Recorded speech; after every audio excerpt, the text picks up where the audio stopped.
Across a vast portion of galactic history, humans were the dominant species of the Star Wars galaxy, following the fall of the Rakatan Empire over 25,000 years before the outbreak of the Clone Wars. Even during the long and peaceful history of the Galactic Republic, which sought to bring justice and equal representation to all within its fold regardless of their member world's alien origins and place in the galaxy, humans among the core worlds always held a powerful influence over the most prominent decisions made within the Senate. This was best exemplified during the final years of the Republic, in which only a human had any chance of achieving the highest political office as the Supreme Chancellor. It would not be until the rise of the Galactic Empire that the ideals of human superiority became official policy, and the non-human xenophobic views of the core worlds came into practice through brute domination, second-class treatment, and even enslavement of alien species and their worlds within the Outer Rim systems. Even after the fall of the Empire and the creation of the New Republic, the still human-dominated galactic government continued to set aside the wants of the most underprivileged alien worlds in favor of maintaining the support of the human majority core.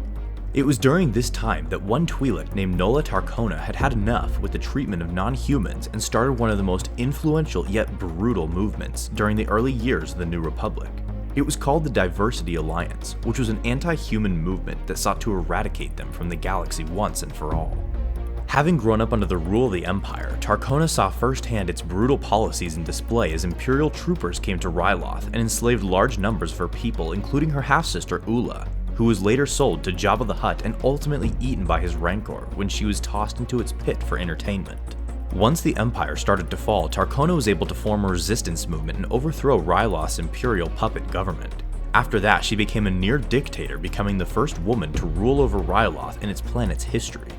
Along with breaking tradition that saw female Twi'leks as second-class citizens, she also radicalized much of Ryloth with her ideals of anti-human sentiments, executing, exiling, and even enslaving all those who went against her ideology. After establishing her foothold on Ryloth and acquiring enough wealth from her political slaves that were forced to mine precious resources, Tarcona brought the Diversity Alliance to the rest of the galaxy. While at first on the surface she treated the movement as nothing more than a simple liberating cause to bring up the voices of aliens that the New Republic ignored, in reality her end goal was to turn the entire galaxy against all humans. Initially, the Diversity Alliance saw the support of various species that had a history of enslavement and abuse, including Wookiees, Ugnaughts, and Quarren. The movement also garnered much support and praise for its actions in liberating enslaved alien worlds, bringing aid to alien planets that were devastated from war and natural disasters, and at times overthrowing pro-human governments on predominantly alien worlds. These initial actions brought the Diversity Alliance into the spotlight of the New Republic Senate, with it having outspoken support by a handful of non-human senators. But this positive reception quickly turned sour once Tarcona's true extremist views were revealed. About a year into the movement's creation, Tarcona was notified of the discovery of an abandoned Imperial plague storehouse. The storehouse contained various biological weapons, many designed to work specifically against certain alien species, including humans.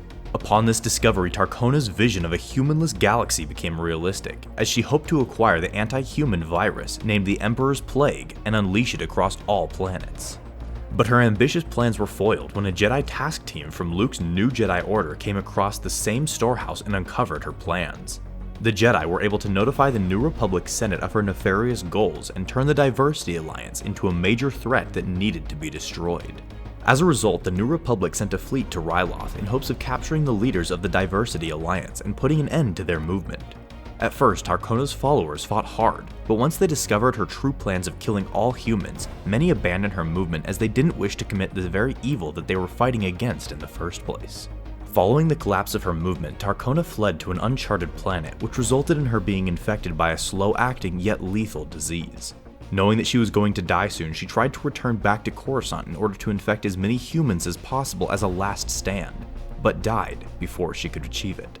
Although the Diversity Alliance was destroyed and universally condemned, it did bring very real problems faced by various aliens to the New Republic's attention, which resulted in the creation of the Cooperative Council of Independent Planetary Governments. This new organization sought to promote cooperation between the species of the New Republic, and have the new galactic government directly invest in undoing the destruction caused by the former Empire, while also addressing the flaws of the former Galactic Republic, which resulted in the alien-dominated separatist movement during the Clone Wars.